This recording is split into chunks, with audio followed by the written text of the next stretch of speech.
मयूरभंज जिला झारपकरिया स्थित सीमंत महाविद्यालय आनुकूल्य प्रवासी भारतीय दिवस पालित हो जाइछि। अध्यक्ष प्रद्योत कुमार उक्त उत्सव में छात्र छात्री द्वारा अनुष्ठित शोभायात्रा को आनुष्ठानिक भाव उद्घाटन करथिले। छात्र छात्री माने शोभायात्रा रे बाहरी झारपकरिया बजार परिक्रमा करने सहित प्रवासी भारतीयों उद्देश्य स्वागत और शुभेच्छा वार्ता प्रदान करथिले।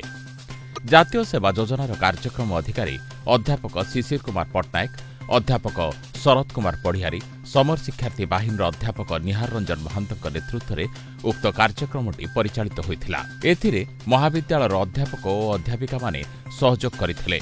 अपराह्न अध्यक्ष प्रद्योत कुमार नेतृत्व में एक सभार आयोजन करा जायथिला।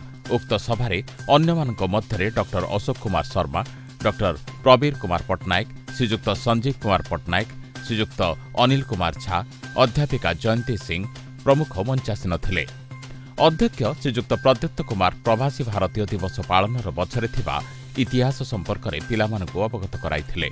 जातिर पिता महात्मा गांधींकर विदेश रे पाठ पढ़ी फेरिबा और तांकु प्रवासी भावे आक्षेप, ट्रेन रु ठेलीदेवा इत्यादि रोचक कहानी सहित भारतर पूर्वतन प्रधानमंत्री स्वर्गत अटल बिहारी वाजपेयी द्वारा प्रवासी भारतीय सम्मान देवा उद्देश्य 2003 मसीह जनवरी 9 तारिख को प्रवासी भारतीय दिवस रूपे पालन करने कथा प्रकाश करथिले।